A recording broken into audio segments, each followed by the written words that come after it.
Quotation from myself, segment 35, quotation number 401. Moses, an outsider as a liberator. A prophet is not without honor, but in his own country and among his own kin and in his own house. Mark 6:4. We think the way we live. We think the way we live. Both a slave and a slave owner, even such an intellectual giant as Aristotle, if they are born in a time of established slavery, see their relations as natural.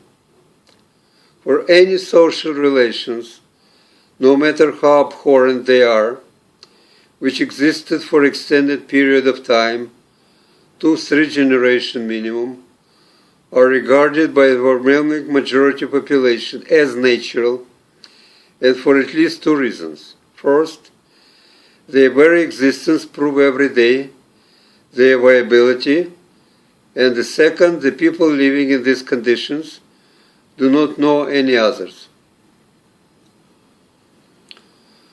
So it is an outsider for whom such conditions are unnatural who became the instigator of change.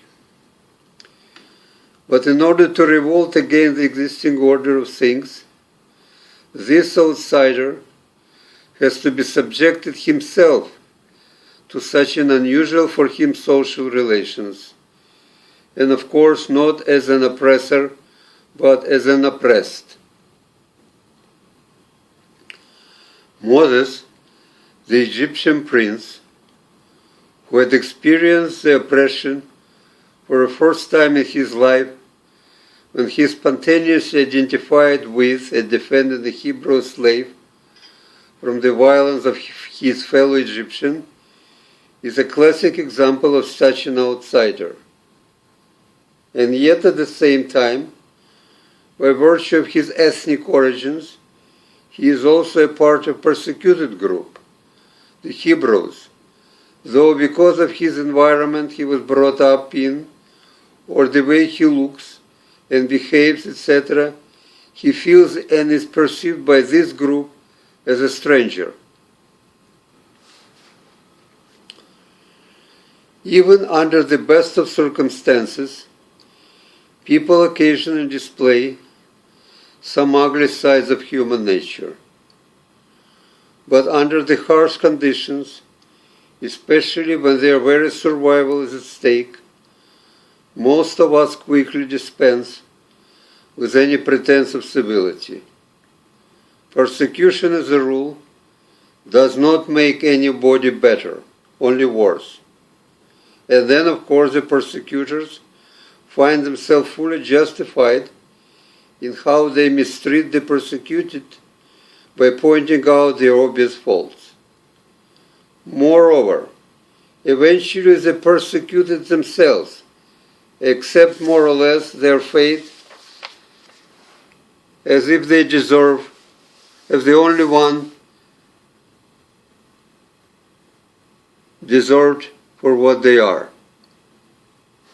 Let me repeat. Moreover, eventually the persecuted themselves accept more or less their fate as the deserved one for what they are. Consequently, the liberator is usually the one who is a member, otherwise he won't be trusted, of the persecuted group only nominally. Since he personally has never been persecuted before, he hasn't developed these negative traits of self-loathing in his character, for he has never perceived himself to be a member of the persecuted group to begin with. And yet he is suddenly treated as one of them, simply because, by virtue of his origin, he is. And that is more than enough of the reason for the persecutors. But while his nominal brothers bear the burden of their fate unconsciously, resigning and unquestioning, he perceived it first as a personal injustice directed against him, and then as a collective one against the group of which he has become an involuntary member. This turned him into a rebel, for the stronger the perception of injustice, the greater the motivation for the rebellion, and because he perceived it stronger than anybody else in the oppressed group, he becomes its leader. Sometimes the slaves are so accustomed to their plight that an outsider has to do a lot of preliminary eye-opening before convincing them to challenge the oppressors. Strangely enough, it is also because he is perceived as an outsider that the liberator accepted as a leader. For he is a white Negro, Adam Powell, the first really influential American black politician, who, because of light skin, often while a student used to pass as white at will. He is Theodore Herzl, completely assimilated European Jew, the founder of modern Zionism. He is a Moses, an Egyptian prince and yet Hebrew, etc. He is us like them. He is the Jesus, the Jew, the God of the Gentiles. Number 402. It is always very difficult, no matter how hard one tries, to agree with someone who is in a disagreeable mood. Some people seem to be frozen in such a state permanently. Number 403. I look at people around me and pity them.